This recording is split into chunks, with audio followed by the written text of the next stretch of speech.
அம்மானாலே அன்பு தானங்க. பாருங்க நம்ம ரியா குட்டியை எவ்வளோ பாசமாக இருக்கான்னு.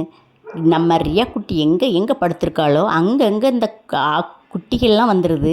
அதுக்கு கண்ணு கூட தெரியல. ஆனால் நம்ம ரியா குட்டி எங்கே படுத்திருக்கோ அது ஊந்து ஊந்து வந்து ரியா குட்டிக்கிட்ட வந்து படுத்துக்கிடுது. நம்ம ரியா குட்டி நம்ம தொட்ட உடனே எங்கே இருந்தாலும் பாஞ்சு வந்துடுறா. நம்மளுக்கு பயமாகவே இருக்குது. நம்ம வளர்க்குற நாயினால் நம்மளுக்கு பயமாக இருக்கு இல்லையா? அதனால் பயமாகவே இருக்குது. அதனால் அதை வெளியே தள்ளி கதவை சாத்திட்டு தான் எல்லாத்தையுமே நான் விரிப்பேன். விரித்து அந்த குட்டிங்களெல்லாம் தூக்கி போடுவேன்.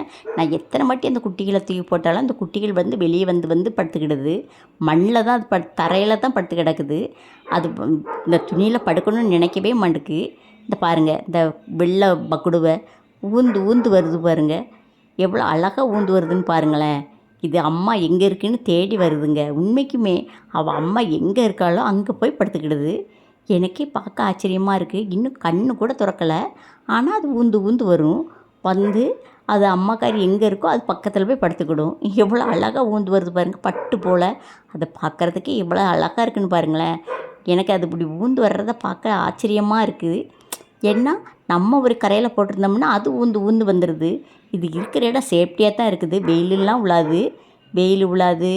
நல்லா குளிர்ந்தாப்பில் தான் எப்போ பார்த்தாலும் சுற்றி தண்ணி தொடிச்சு தான் போட்டிருப்பேன் டைல்ஸ்லெல்லாம். அவ்வளோ இதாக இருக்கும். இந்த அம்மாக்கார் எங்கே படுத்து கிடந்து பார்த்துக்கிட்டே இருக்கா பாருங்களேன். நம்ம பக்கத்தில் போனோன்னா பாஞ்சு வந்துடுவா.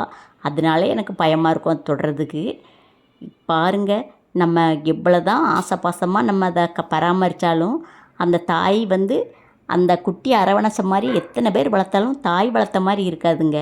அதுக்கே நம்ம ரியா குட்டி உதாரணம். நம்ம வீட்டு ராணியை பாருங்களேன். அவள் எவ்வளோக்குள்ள அசைஞ்சு ஆடி படுத்து கிடக்கன்னு. அவள் தூங்குறான்னு பார்க்கிங்களா? கண்டிப்பாக அவள் தூங்கலை, முழிச்சு தான் இருக்கா.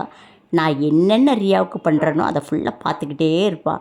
பார்த்துக்கிட்டு இருந்த உடனே என்ன இப்போ நம்ம ரியா குட்டியை கூட கொஞ்சம் கவனிக்கும். என்ன காரணம்னா அது வந்து குட்டிகளுக்கு பால் கொடுக்கணுமே அப்படின்னு எல்லோரும் சொன்னாங்க. நீங்கள் காலையில் இதுக்கு பால் வைங்க, அது குட்டிக்கு பால் இருக்கும் அப்படின்னாங்க. நான் காலையில் 1/2 லிட்ரு பால், சாயந்தரம் 1/2 லிட்ரு பால் வைப்பேன். இல்லாட்டா ஒரட்டை தயிர் வைப்பேன், ஒரட்டை பால் வைப்பேன். இப்படி தான் வச்சு கவனிச்சிக்கிட்டு இருக்கேன். இதை நம்ம ராணி பார்த்துக்கிட்டே இருப்பாள். அவங்களுக்கு மட்டும் அப்படிலாம் செய்கிறாளே, நம்மளுக்கு எதுவுமே செய்ய மாட்டேக்காளேன்னு அதுக்கு கொஞ்சம் வருத்தம் இருக்குது. அது நம்மளுக்கு நல்லாவே தெரியுது. இருந்தாலும் அது வருத்தப்படக்கூடாதுன்னு நான் செஞ்சுக்கிட்டு தான் இருக்கேன். பாருங்கள், நம்ம குட்டியில் நம்ம ரியா குட்டி எங்கே படுத்துருக்கு, அந்த குட்டி எங்கேருந்து இங்கே வந்து பால் குடிச்சிக்கிட்டு இருக்கு பாருங்கள். தன்னாலே ஊந்து ஊந்து வந்துடுதுங்க. அது எப்படி வருதுன்னு எனக்கு தெரியவே மாட்டுக்கு. அது ஊந்து ஊந்து வர்றதை நான் பார்த்துக்கிட்டே இருப்பேன். ஒன்றுக்கு பின்னால் வந்துக்கிட்டே இருக்கும். வந்து தாய்க்காரிக்கிட்ட வந்து பால் குடிச்சிக்கிட்டு இருக்கும். நீங்களும் செல்லக்குட்டி வளர்த்துருப்பீங்க.